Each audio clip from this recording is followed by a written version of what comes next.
Hindi na masama ang pakiramdam ni Senator Alan Peter Cayetano kaya sa Day 18 ng impeachment trial ay nagpakita na siya at ang bait-bait niya mga tol. Napakabait ni Alan Peter Cayetano kahapon. Pero naniniwala ba kayo sa kanyang kabaitan? Matanong ko lang. Comment 1 kung kayo po'y naniniwala kay Alan Peter Cayetano. Comment 2 kung kayo po'y napaplastikan sa kanya at hindi naniniwala sa kanyang mga sinasabi. Ulitin ko lamang po ang tanong natin. Comment 1 kung kayo po'y naniniwala. Comment 2 kung kayo po'y hindi naniniwala at napaka-plastic lamang nitong si Alan Peter Cayetano. Kasi bakit ko po tinatanong yan mga tol? Yan po yung topic natin sa oras na ito. Nakapagsalita po kasi ang prosecution, ito pong si Attorney Divina Gracia kahapon ng kasinungalingan, scam. Sabi ni Alan Peter Cayetano, be careful. Ha?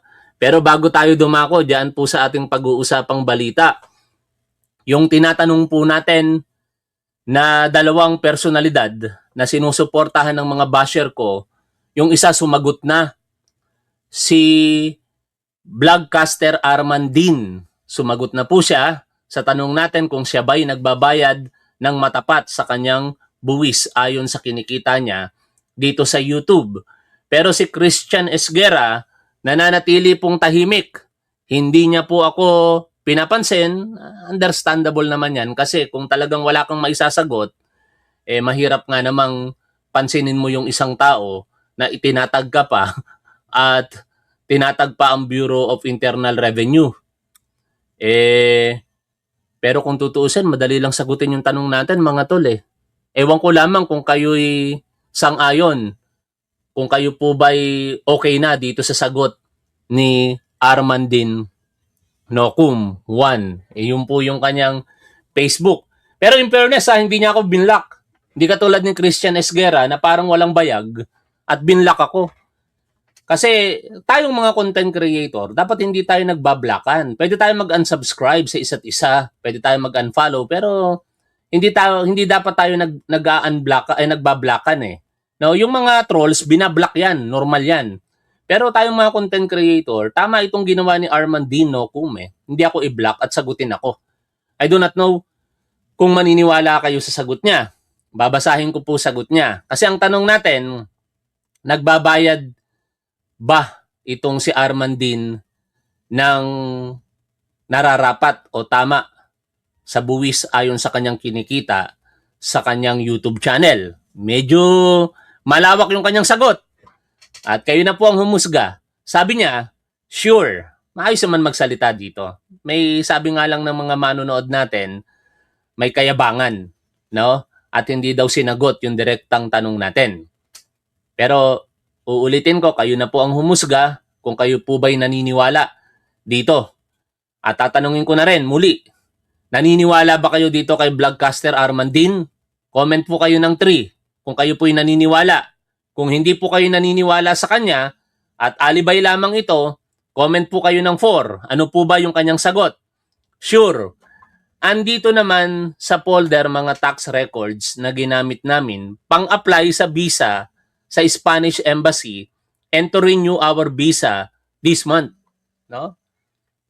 Tataka lang ako bakit kailangan pambanggitin yon. Napakasimple lang yung tanong natin. Parang pinamumukha niya sa akin na mayaman siya kasi may visa siya sa Spanish Embassy at saka sa US. No? Wala tayong magagawa. Mahirap lang si Top 1 eh. Pero siguro kinalaunan magkakaroon ako ng visa sa Australia. Tama ba, Mami? Yun naman yung ipeplex ko dito.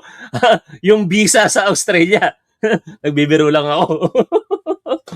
Pero pwede kong totohanin yan. Sabi niya pa, kung hindi niyo pa alam, hindi kayo bibigyan ng US o European visa kung wala kang maipakitang proof may maganda ang buhay mo dito.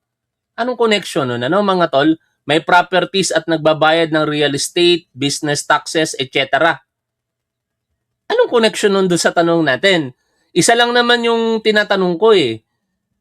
Yung kinikita niya sa YouTube, kung meron bang appropriate, properly, religiously na binabayad siyang tax.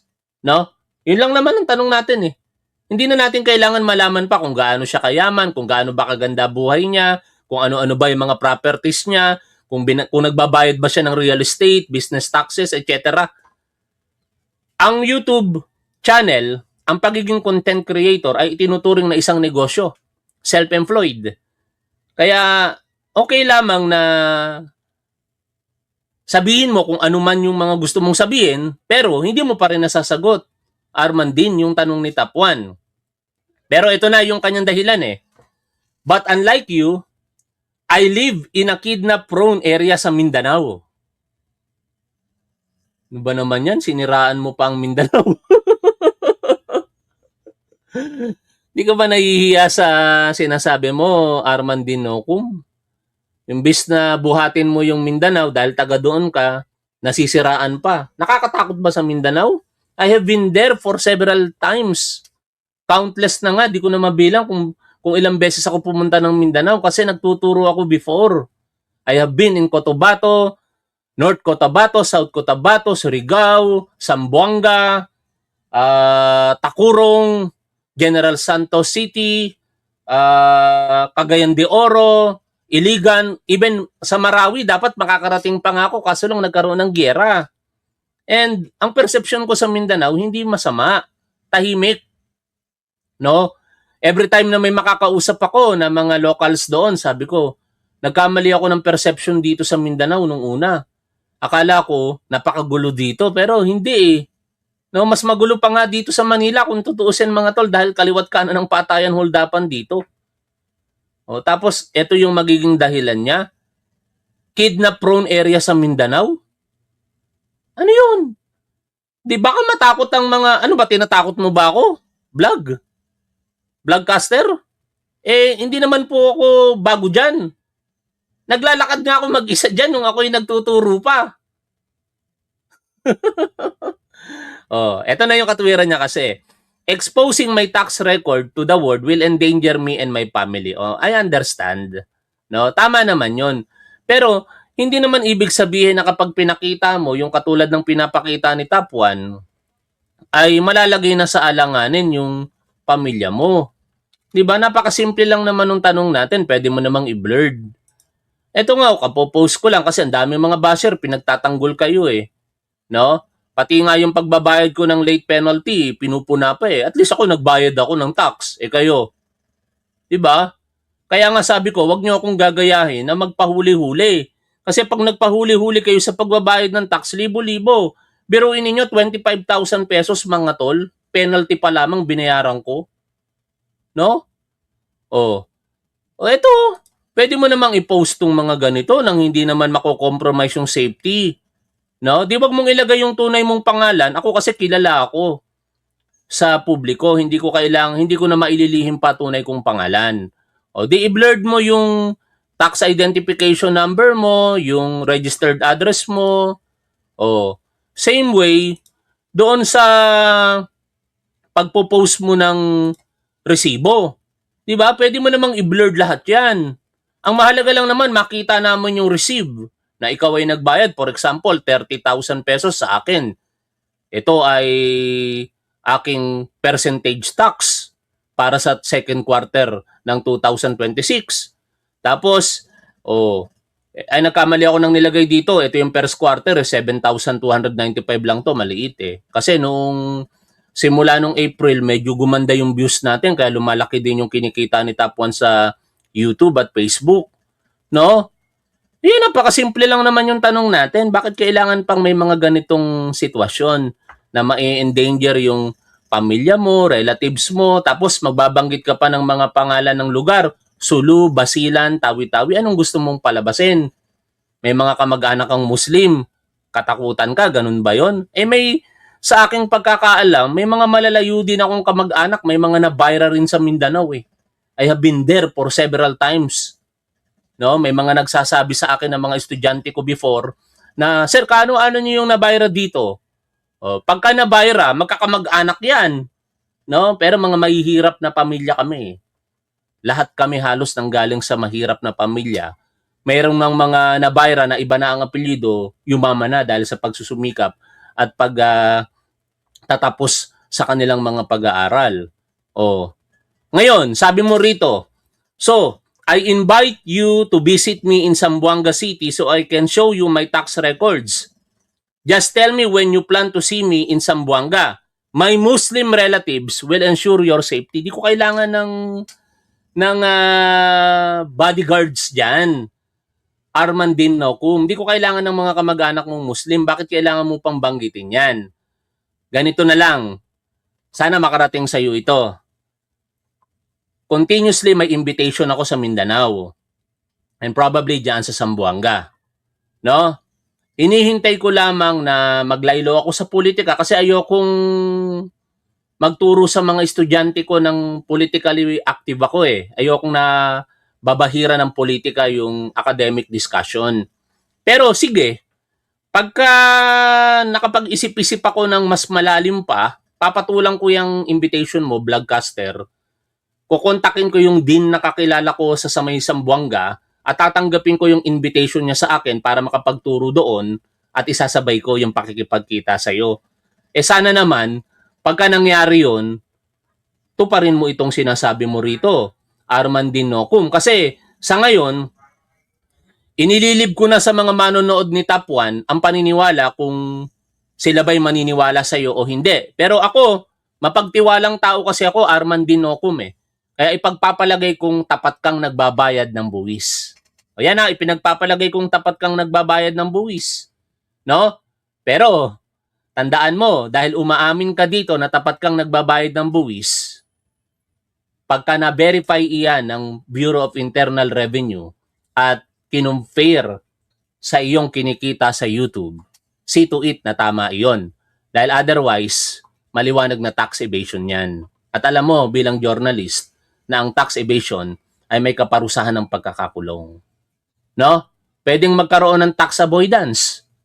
Depende sa diskarte mo yon at sa accountant mo kung paano mapapaliit ang babayaran mong tax. Kasi naririnig ko naman sa iyo, may mga staff ka na pinapasahod. Before, nung ako'y from time to time nakakapanood sa iyo, may mga operational cost ka. Pero lahat yon may proper computation. No? Kaya nga may 40% o kaya yung operational cost eh. Mamimili ka dun sa dalawa na yun eh. Ako pinili ko yung 40% kasi wala naman akong masyadong operational cost. Wala akong editor, ang gastos ko lang talaga kuryente, yung mga software na ginagamit ko, billing sa kuryente, billing sa internet, among other things. No? At maliit lamang yon kumpara sa 40% na hindi aabot doon yung halaga. O kaya, this resibo ito din, Nokum, resibo ito, na ikaw ay nagsasabi ng may katapatan na nagbabayad ka ng buwis, kaya pagka binerify ito sa BIR at hindi tumugma yung dineklara mong pagbabayad ng buwis ayon sa kinikita mo sa YouTube, tax evasion ang kakaharapin mo. Anyway, punta na po tayo. Hindi ko sinasabing tax evader ka, din Nokum. Ang sinasabi ko lamang, ako'y nagpapalagay na nagbabayad ka ng maayos ng buwis. Sapat na sa akin yon. Kaya nga, ang tatanungin ko ngayon from now on, at every now and then, si Christian Esguerra. Kasi, nagpapasalamat ako sa iyo, Armandin Nokum. May lakas ka ng loob na magsalita sa harapan ng publiko na nagbabayad ka ng buwis ng tama. Si Christian Esguerra, hindi kayang sagutin yung tanong natin eh. Kaya nagtataka ako bakit hindi niya kayang sagutin. Napakadali lang naman ng tanong. Ngayon, punta na po tayo dito po sa ating topic na pag-uusapan. At ito nga po yung nangyari kahapon, no? Ang binibini na si Attorney May D. Binagracia, kaya siguro na po policy heart kay Chis Escudero. May mga ganitong datingan si Chis Escudero no? Maisingit ko lang to mga tol, naalala ko Masyadong malambing pala si Chis Escudero, no? Mga sweet talk ang datingan. No, mabagal ang internet ko. Sabi ni Cheese, may patawa-tawa pa to, ngiti-ngiti pa, no? I hope it gave you the opportunity to take some of the meds that some of the senator judges sent you. Sabi ni Senator Judge Cheese Escudero kay Counsel for Prosecutor Attorney May D. Binagracia. Napakamalambing niya kahapon. Napansin niyo yun, mga tol? Pero okay lang yun. Maganda yun kasi nakikita mo yung pagiging gentleman sa isang tao pagka ganon. Wag lang masyadong bolero. Pero, yung pagiging malambing nga na yan ni Senator Judge Chis Escudero, presiding officer, tinawanan niya lamang at pinuna niya rin naman yung remarks na ito matapos mag-object ng depensa. Kasi, sabi ni Attorney May Divina Gracia, to us, it's a scam.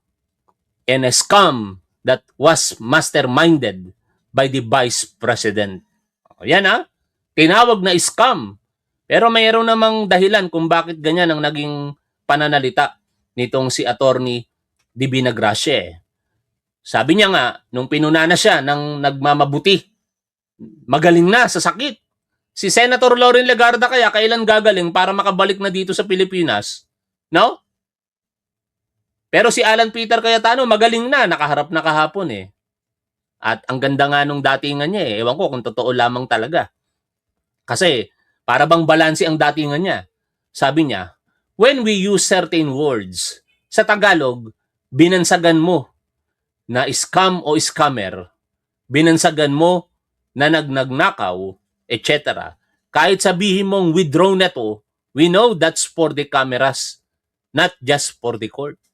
Once masabi mo, it takes a life of its own. So, we have to be more circumspect. No?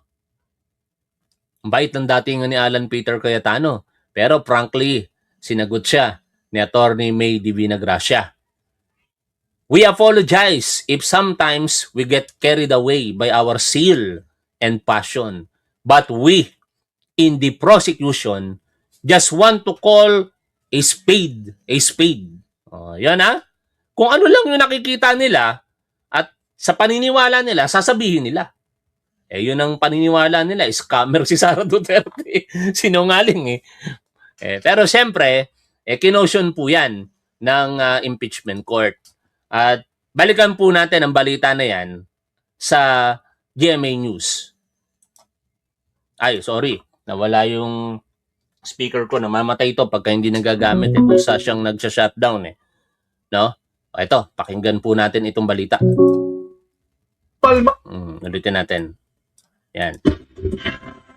Umalma ang mga abogado ni Vice President Sara Duterte sa paggamit ng prosecution ng mga makukulay na salita gaya ng masterminded scam. Shoutout sa iyo, Tol DJ Byron Music and Topic TV. Huwag kayong magtatampo mga tol kung bakit ko siya sinoutout. Siyempre, kailangan natin suportahan yung mga kapwa natin content creator na matapat na nagbabayad ng buwis. Naniniwala ako si Tol DJ Byron Music and Topic TV. Hindi makakalusot ito sa Estados Unidos. No? At pakisubscribe nyo siya mga tol. Balik tayo dito. Reklamo nila, hindi raw dapat gumagawa ng mga pasaring, akusasyon o conclusion na hindi raw naakma sa korte. Ang pagpapatuloy ng paglilitis, kaugnay ng hindi umano tamang paggamit ng confidential fund ni Vice President Sara Duterte, tinututukan ni Sandra Aguinaldo. Yes, Emil, nagtatrabaho pa rin hanggang ngayon sa Office of the Vice President yung testigo po na isinalang ng prosecution kung kaya ito ay nadeklarang hostile witness. Sa kabila po niyan ay sinika pa rin ang prosecution na mapiga mula sa kanya yung umano'y ebidensya na nagkaroon umano ng misuse sa paggamit ng confidential fund ng BICE. Mr. Antonio, kanina sinabi mo na si Vice President mismo ang humingi ng confidential fund. Yes. At pinirmahan niya rin ang approval para sa pag-release ng pondo. Yes. Yes. Pinirmahan niya rin ang mga liquidation reports at certification supporting the liquidation reports. Tama ba? Yes. You will agree with me. This whole confidential funds matter, ang arkitekto at mastermind nito ay si Vice President Sara. Your Honor, please. Your Honor, please. Objected. Sustained. Sa ganitong paraan tinahin ng prosecution team ang mahigit 4 na oras na pagtatanong kay Lemuel Ortonio, ang Assistant Chief of Staff ng Office of the Vice President. Ang arkitekto at mastermind nito, si Sara Duterte. Siyempre, isusustain dyan yung objection ng depensa, no? Out of courtesy. Kasi syempre, nasa korte nga naman sila. Pero, hindi mo rin masisisi ang prosecution kasi yun talaga yung paniniwala nila eh. Kaya nga nila pinoprosecute si Sara dahil sa paniniwala nilang scammer siya at sinungaling ng lustay ng pondo ng bayan di umano. O, sige, tuloy po tayo sa pakikinig po dito mga tol. President, nakapirma siya sa mga dokumentong isinumite sa Commission on Audit para sa liquidation ng confidential fund ni Vice President Sara Duterte na may kabuang halagang kalahating bilyong piso. Puna ng Counsel for the Prosecution, pabago-bago umano ang paliwanag ng OVP sa COA kaugnay sa pinagkagastusan ng OVP. There were four explanations. There were 4 explanations for the same fund. And you will also agree with me na kapag paiba-iba ang rason, maaring nagsisinungaling lang or talaga namang ito ay isa lamang scam. Move to strike the scam. So stricken off the record. Tawa si Senator Judge Chis Escudero eh, pa-cute eh. sorry Senator Judge Chis Escudero. Baka magalit kasi sa iyo si Heart Evangelista. Masyado ka nagpapakyut kay Atty. May Divina Gracia. Observation lang namin yun. Ha? Hindi ko naman sinasabing yun talaga yung nararamdaman mo. Pero yun ang nauobserbahan ng publiko eh. Presiding Officer Jesus Escudero. Anyway, balik tayo dito mga tol. Nagreklamo ang depensa sa mga pananalitang ginagamit ng prosecution kaya nagpaalala si Escudero. Remind the prosecution, Your Honor, not to use inappropriate words, Your Honor, like scam, mastermind, nagsisinungaling. We are not supposed to make insinuations, accusations, or conclusions, Your Honor. It does seem that it's becoming a, I would rather use the word habit than pattern. For the panel of prosecutors to close their direct with such strong statements. When we use certain words that can be sa Tagalog bansag, binansagan mo na na scam o scammer, binansagan mo na nagnakaw. It's not only the dignity of the court. I'm just saying, let's all be aware that when we say it, Ang bait ni Alan Peter Cayetano. Naniniwala ba kayo sa kanya mga tol? Matanong ko lang ha, naniniwala ba kayo kay Alan Peter Cayetano? Kung hindi kayo naniniwala, mag-comment po kayo ng 3. Kung kayo po'y naniniwala, comment 4. Ha? Hindi naniniwala kay Cayetano, comment 3. Naniniwala kay Cayetano, comment 4. Gusto ko lang malaman lagi yung inyong mga saloobin. No? Oh. Alan Peter Cayetano, mukhang kahit gaano ka magbait-baitan sa harapan ng publiko, ang daming nagko-comment ng 3. Ibig sabihin, hindi sila naniniwala sa'yo. kahit sabihin mo withdrawn na to, kahit sabihin mong nice try, etc. We know that that's for the cameras, not just for the court. We apologize. Natawa ako doon sa comment ng isang manonood natin. Mas pangit kung magpapakyut si Senator Cheese kay Atty. Calcay Ferrer. Ang dami kong tawa doon ha. Sige, tuloy po tayo dito. If sometimes we get carried away by our zeal and our passion, Your Honor. But we at the prosecution, we just want to call a spade a spade. Inalis sa record ang inireklamong mga salita pero may hininging paglilinaw si Presiding Officer Cheese Escudero. May ginawa ka ba na hindi alam o inauthorize ni Vice President Sara kaugnay sa confidential funds kasabay na yung pagsagot mo sa mga AUM Notice of Suspension of Disallowance? None, Your Honor. Lahat alam niya at inauthorize niya. Yes, Your Honor. Tinanong din si Artoño kung bakit ginamit ang confidential fund para bumili ng gamot at pagkain gayong may regular na fund ang OVP para sa ganitong programa. At wala rin daw isinumiteng resibo kundi acknowledgement receipts lamang. Hindi mo na tinanong si Ms. Acosta at ang security officer na iyong nabanggit kung nasaan. Maraming nakapansin sa kanya no kahapon na may hawak siyang cross, no?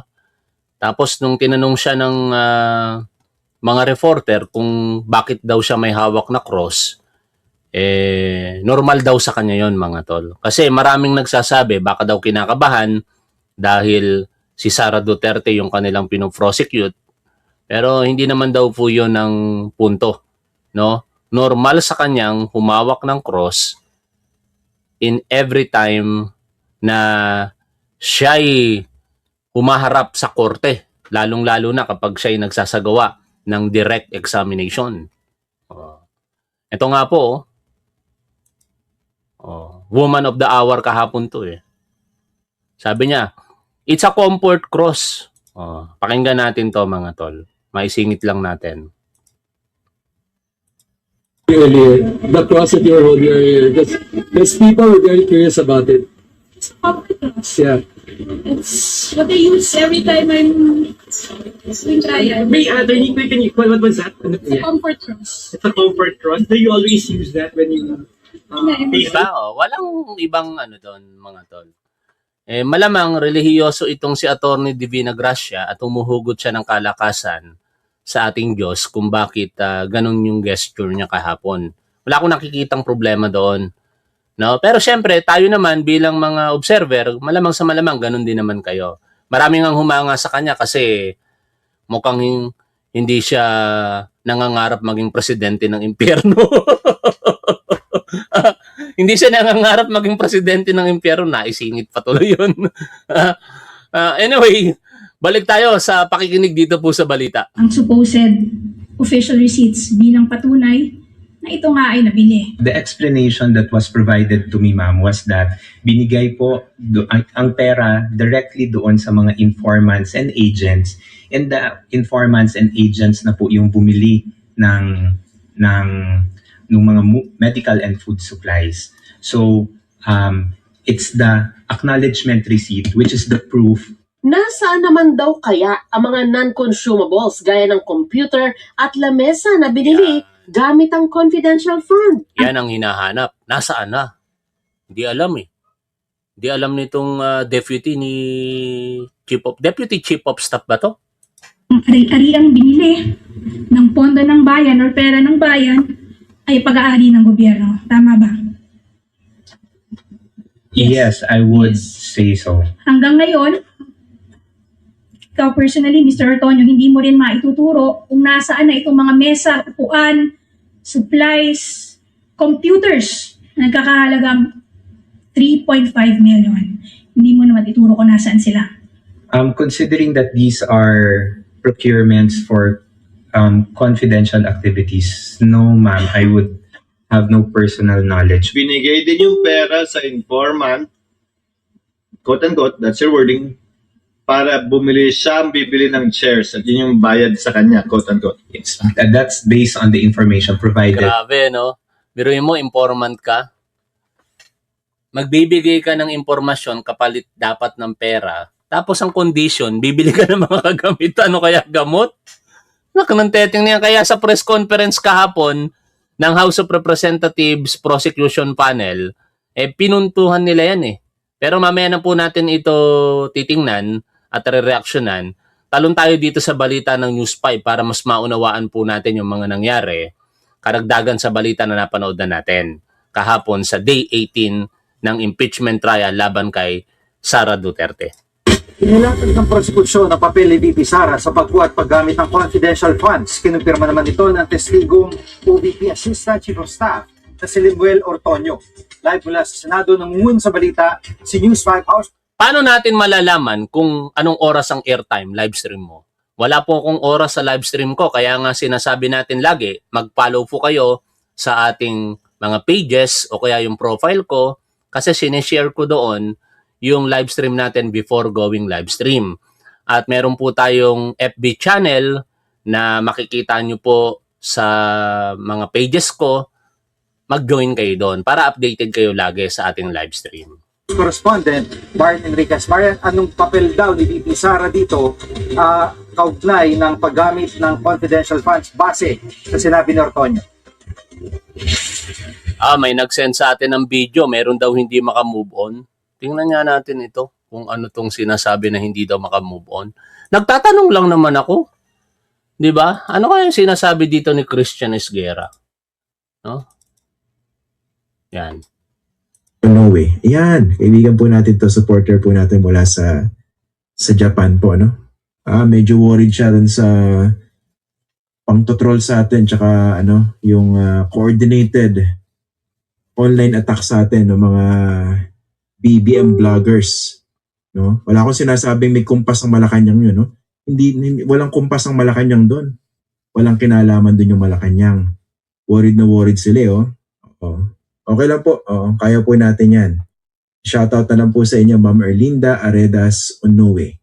Oh, kaya mo naman pala eh. Dapat kaya mo sagutin yung tanong ni Top 1. Parating nyo nga kay Christian Esguerra, mga tol. Kung kaya niyang tanungin. Unang-una, walang alamang Malacanang dyan. Ako nagsimula niyan. Daming nagagalit sa akin eh. Kasi kung hindi ko daw sinimulan yan, hindi mababash itong si Christian Esguerra. For your information, Christian Esguerra, walang kaalam-alam ang kahit sino dyan nung una. Malas mo lang kasi naging bisita mo si Director Melvin Matibag. Sinusuportahan ko yun, kaya nanood ako sa kanya. Hindi naman ikaw yung pinapanood ko sa programa mo. Ang tanong nga, kung ikaw lang kaya lagi sa programa mo, panonoorin ka kaya ng tao? Ano sa tingin ninyo, mga tol? Kung si Christian Esguerra lang ang nagsasalita sa kanyang programa, panonoorin kaya siya ng ganong karami? Kayo ang humusga.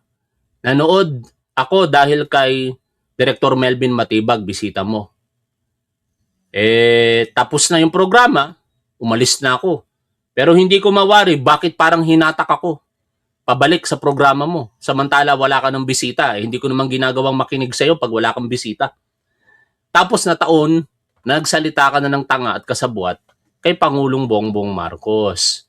Doon nagsimula lahat yung Christian Esguerra. Wag mong isarkasam ang mga sinasabi mo. Sarkasam yan eh.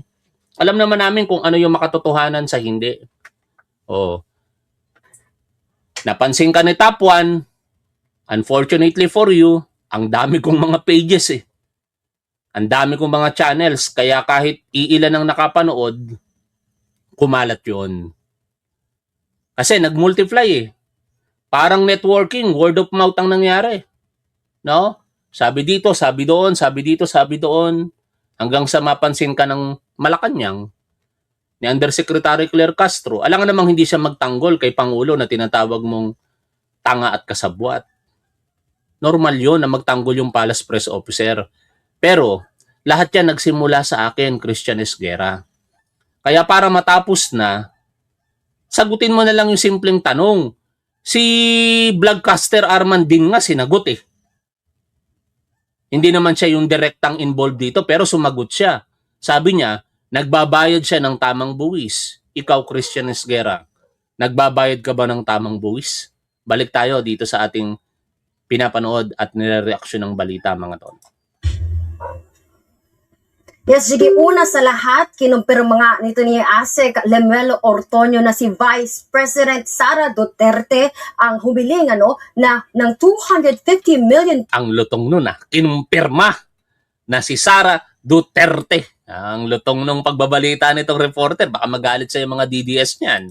Pesos noong August 2022 pagkaupo niya bilang Vice Presidente doon nga sa DBM para nga sa confidential funds. Pero kalaunan at makabalik lang tayo kay Christian Esguerra. Actually, gusto ko nang lubayan yan. Nagsabi na nga akong hindi ko napapansinin si Christian Esguerra. Ang problema, yung mga supporter niya, hindi naman mga trolls eh. Maraming mga trolls, di ko alam kung bakit may mga supporter siyang trolls. Pero maraming lehitimo, tinitingnan ko yung profile eh. No? At ayaw nila akong tigilan. Binabash pa nila ako. O nahalungkat tuloy yung kanyang issue. Di ba? Kung tutusin, awang-awa na ako dito kay Christian Esguerra eh. Pero mo ilang araw, 15,000 ang nalaga sa kanyang subscribers. At patuloy pa itong mabagal naman na bumababa na. Ayokong may bumabagsak na tao. No?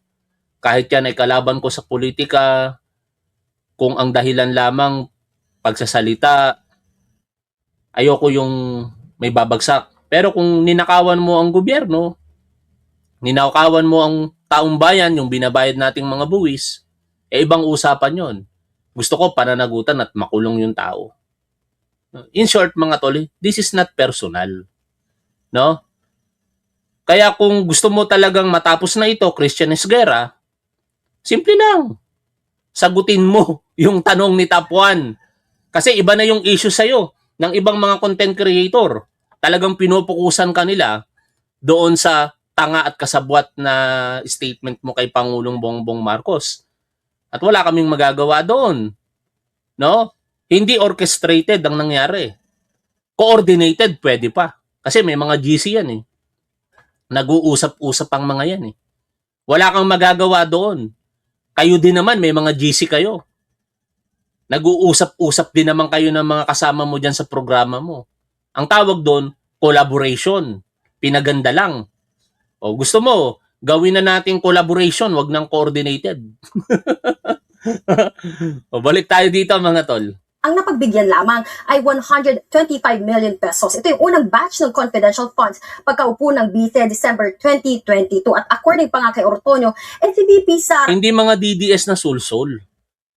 Meron bang mga DDS na sulsol na pag tinignan mo yung profile, alam mong ang kanilang mga sineshare, mga dilaw, mga pink, tapos nakalagay doon, I stand with Christian Esguerra. No, may mga trolls, alam ko DDS yun. Pero maraming mga bumabanat kay Top 1 na mga dilaw. Huwag na tayong magmaang-maangan doon.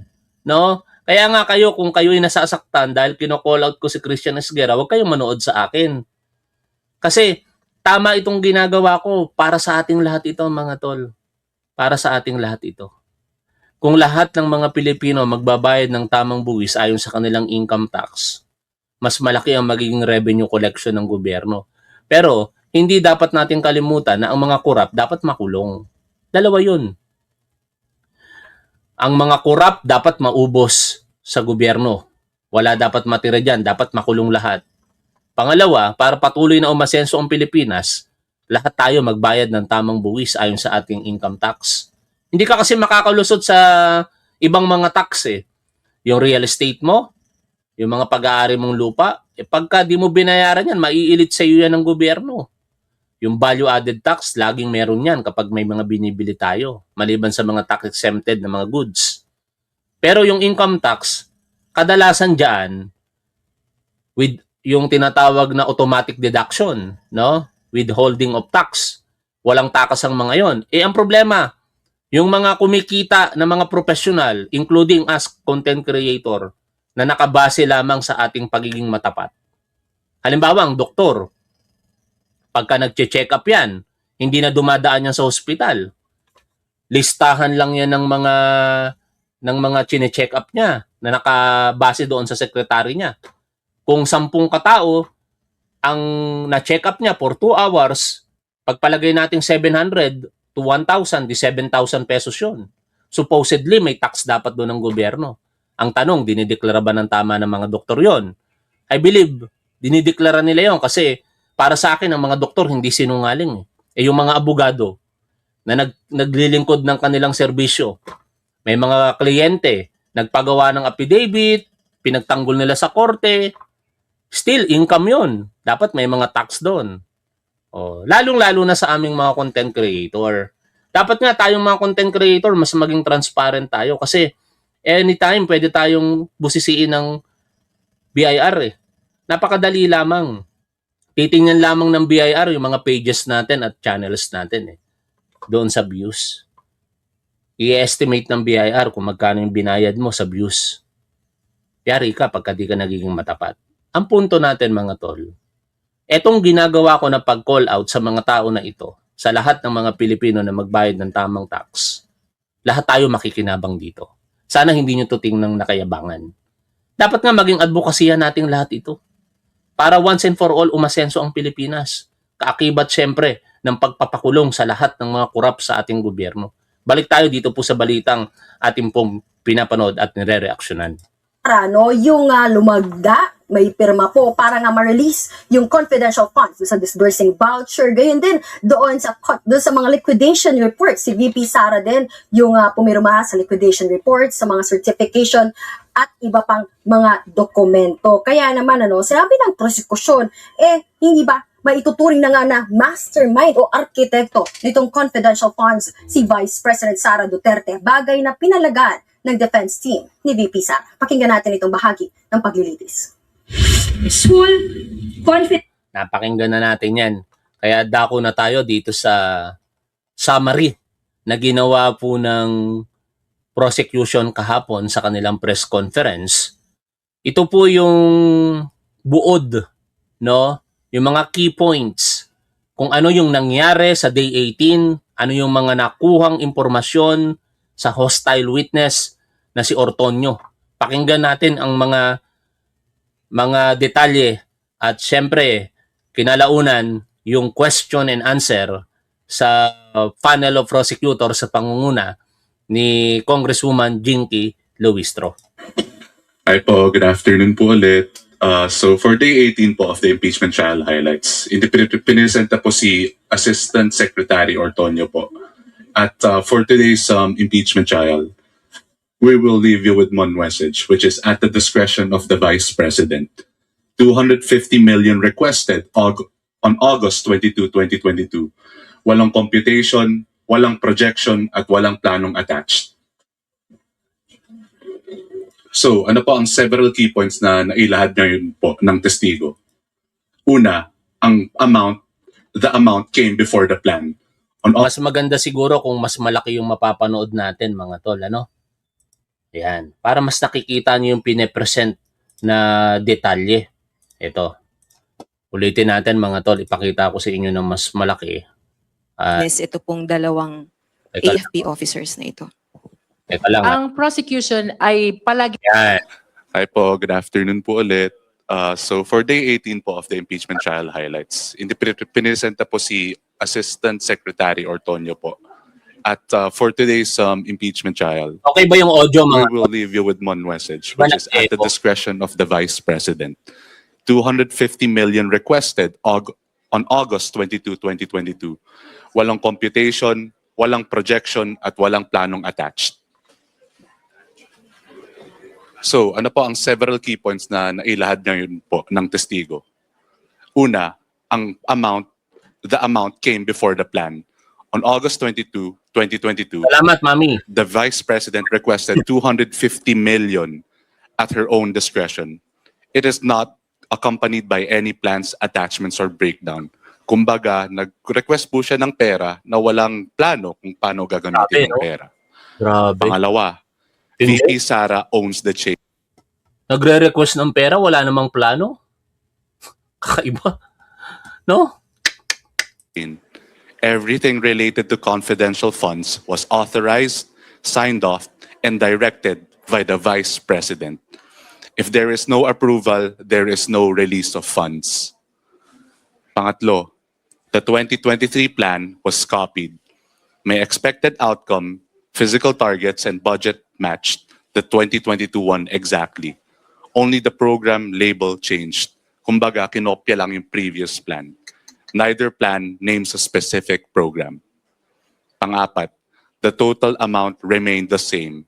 Every quarter hit exactly 125 million. Nakakapagtaka. When a 40 million medical food line disappeared, Paano nangyari yun, ano? Magkakaiba ang sitwasyon tapos ang halaga pare-parehas. Kakaiba talaga. 5 days after COA's October 4 finding, the total held.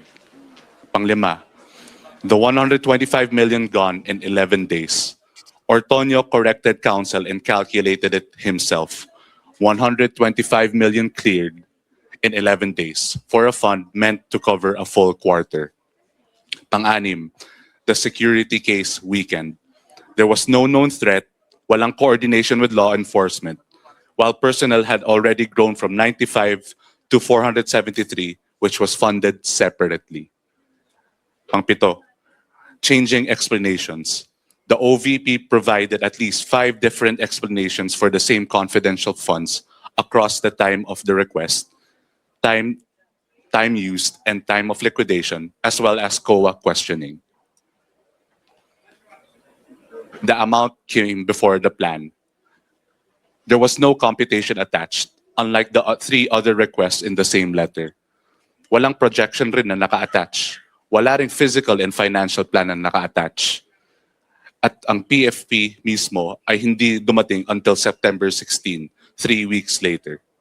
The three other requests in the same DBM letter, which was for financial assistance and subsidy, special duty allowance, 192 additional positions, each carried complete computations and attachments.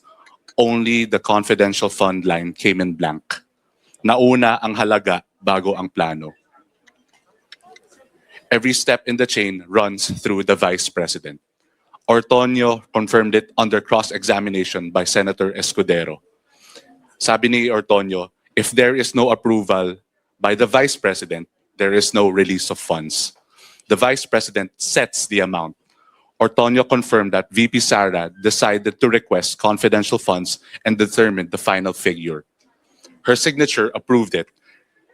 The Vice President's signature on the PFP certified the cash advance as necessary, lawful, and incurred under her direct supervision. Ortonio's authority. Sabi ni Baris Velasco, sa totoo lang hindi ko alam kung sang-ayon ako sa iyo sa buwis kasi 'di ba? Baka masayang lang mapunta lang sa isang kawatan, kawawang Pilipinas. Ganun talaga eh. Kasi kung lahat tayo titigil sa pagbabayad ng buwis, umalis na tayo dito sa Pilipinas. Dahil walang gobyerno pag walang buwis. No? Kaya nga ang gawin natin, huwag tayong tumigil dahil pag tayo tumigil, corrupt na rin tayo. Pangalawa, yung mga corrupt, sama-sama nating ipanawagang ipakulong ng gobyerno. Yun ang solusyon. Hindi po pagtigil sa pagbabayad ng buwis. Para tayong si Rodrigo Duterte niyan. I-destabilize ang gobyerno. Mananawagan, wag na kayo magbayad ng buwis. Kasi pagka walang buwis, mawawalan tayo ng gobyerno. Came from hers. Ortonio's authority to approve disbursement vouchers was delegated to him by the Vice President herself. Mr. Ortonio testified that the Vice President had knowledge and visibility over everything related to the confidential funds. The 2023 plan reads like a copy of the 2022 plan. Ortonio confirmed that the content matched, only the umbrella label had changed. Pare-pareho ang expected outcome, ang physical targets, ang budget, at ang program label. Neither plan identifies the specific programs the confidential funds were meant to support. Ang laman ay pareho, iba lang ang pangalan. Humingi ng pera ng walang plano. VP Sara sets the amount. Sara chooses the 125 million figure and requests the funds. Walang planong naka-attach. The August 22, 2022 letter carries no computation or physical financial plan. The PFP follows 3 weeks later. The plan arrives after, tapos nang mag-request. Her signature approves. The Vice President authority enables every release that follows. And the total remains the same. Every liquidation lands on exactly 125 million despite removing some line items. Paano natin malalaman na kailangan ng ganito kalaking pera kung wala palang plano at wala ka pang computation? At pagtapos gastusin, kahit nagbabago ang paliwanag at mga item, bakit laging eksaktong 125 million ang nauubos? Bakit? There is the same total every fourth. Bakit laging 125 million pesos? Kahit iba-iba ang sitwasyon, napaka-imposible, di ba? In short, tama, si Atty. May Divina Gracia, nakasinungalingan at scam itong ginawa sa atin. Quarters. From quarter 4 2022 to quarter 3 2023, every quarter lands on 125 million pesos or a total of 500 million pesos. The first 3 accomplishment reports carried medical and food aid worth 40 million, 42 million, and 40 million respectively. 5 days after COA's October 4 AOM questioned the fund, the next report dropped that line entirely.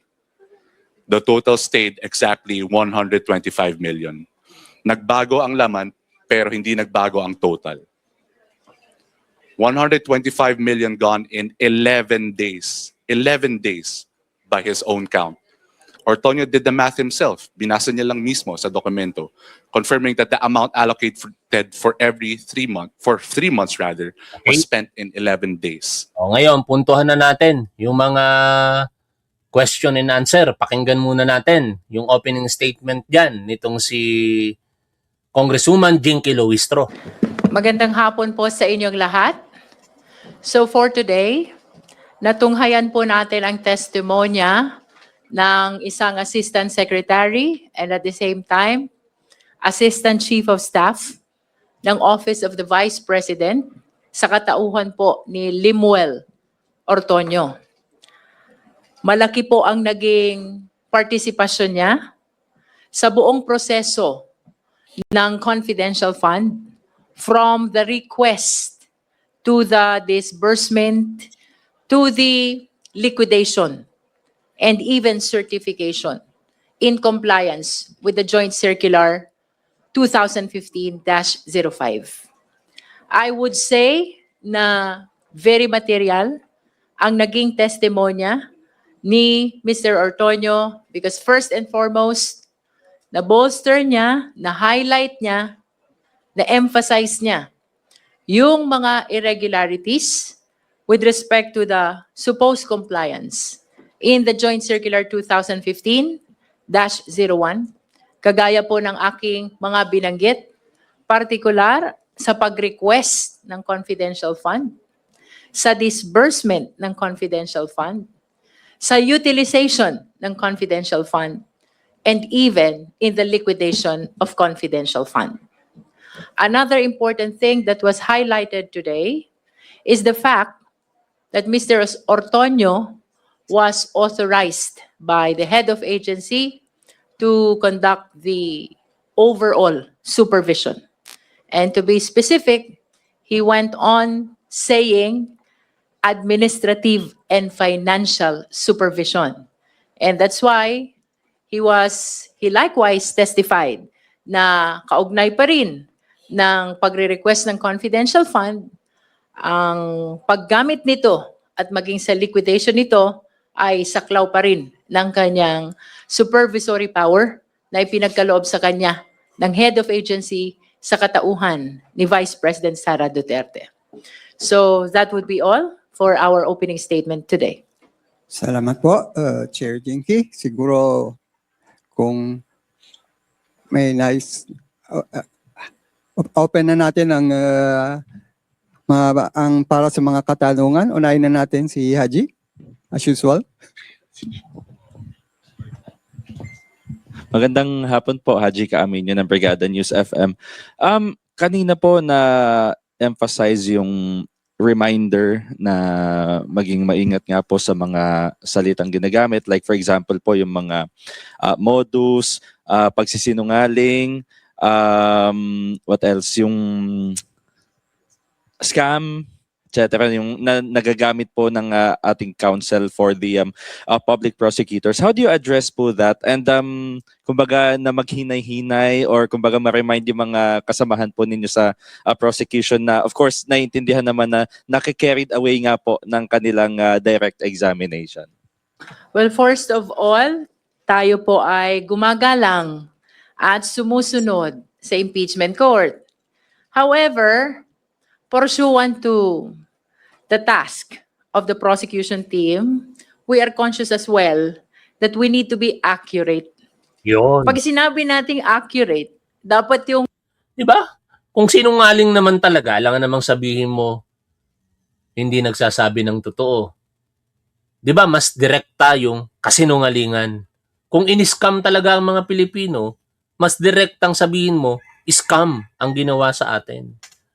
Kaya hindi ako nagdi-disagree sa sinasabi ni Attorney May D. Vinagracia. Binibitawhan mong salita, sakto doon sa gusto mong ipahayag or tumutukoy exactly doon sa nangyayari, which is the subject matter of the testimony of the witness. Tapwan, ano kaya kung pumasok ka din sa politiko? Isa ka sa halimbawa na kailangan. Nako, masisira buhay ko dyan, mga tol. Pag pumasok ako sa politika, masisira si Top 1. Kasi bakit? Sa dami ng mga mababangga ko, baka hindi magtagal ang buhay ko. Maliban na lamang kung mabigat ka agad yung posisyon na hahawakan ko. Di ba? Pero kung amu-amuyong lang ako, halimbawa, konsehal lang ng bayan, o kaya ganito lang ang katungkulan, malamang mapapatay ako ng maaga. Kasi gagawin ko kung ano ang tama at dapat sa paggawa ng kung ano ang tama at dapat. Marami kang masasagasaan. no? Kaya dito na lamang tayo sa pagsasalita ng ating mga saloobin sa harapan ng publiko. Huwag nyo na pong pangarapin pa na maging politiko si Top 1 kasi dalawa lang yon. Mamamatay ako ng maaga o hindi ako magtatagumpay sa nilalayo natin. Or, wag naman sana, baka mabulok ako dahil yung sistema bulok. No? Mahirap mga tol, mahirap maging politiko. Maliban kung katulad ka ni Mayor Vico Soto, na talagang malakas ang suporta ng tao, tapos mayor na ngayon, kaya protektado din ang kanyang seguridad at kaligtasan. No? So, minanifest naman kanina ni Attorney May na naging passionate siya, no? But apart from being passionate, I hope the people would understand that we are mandated as well to be very much accurate in communicating not only to the senator judges, but also to the Filipino people, which is the party that the prosecution team. Apuan, paano po makasali sa raffle nyo? Oo nga, August 31 na yung raffle natin. Ito po yung Facebook ko. Randy Nabayra. No? Randy lang. R-A-N-D-Y. Yan o. Tapos nakapin post po yan. Hanapin nyo po sa pages ko, Top 1 Merch, sa mga pages natin na sa Top 1 at dito sa profile ko, at mag-comment po kayo dito. Basahin nyo po yung mechanics. Nakapost din po ito sa community post natin sa YouTube channel. Makikita nyo po dyan. At doon sumali po kayo. Balik tayo sa pakikinig kay Congresswoman Luistro. Is representing, no? We are aware that what is at stake is the interest of the Filipino people. And that is why, habang nagko-conduct ng trial, hindi rin namin maialis sa aming sarili na maging very much accurate, sakto, maliwanag, klaro, sa gusto naming tukuying salita o pangyayari habang ginaganap itong paglilitis na ito. Nevertheless, kung ano man ang naging observation ng impeachment court with respect to the utterances or choice of words kanina ni Attorney May, we respect that and we will definitely abide with the impeachment code. Oh, narinig po natin mga tol, ha? Narinig po natin yung pahayag ni Congresswoman Luistro. Susunod sila sa kautusan ng impeachment court. Kaya sana patuloy lamang ang seal, sabi nga ni Divina Gracia, passion, no? At hindi sila magpasindak, hindi sila magpaapekto sa iba't ibang mga komento na maaaring laban sa ginagawa ngayon ng prosecution. Naniniwala ako na mas maraming mga Pilipino ang sumusuporta sa prosecution sa paghahanap ng katotohanan at pananagutan.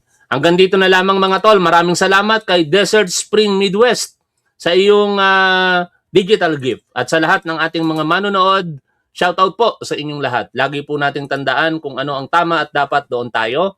Keep safe. See you always. Bye for now mga tol.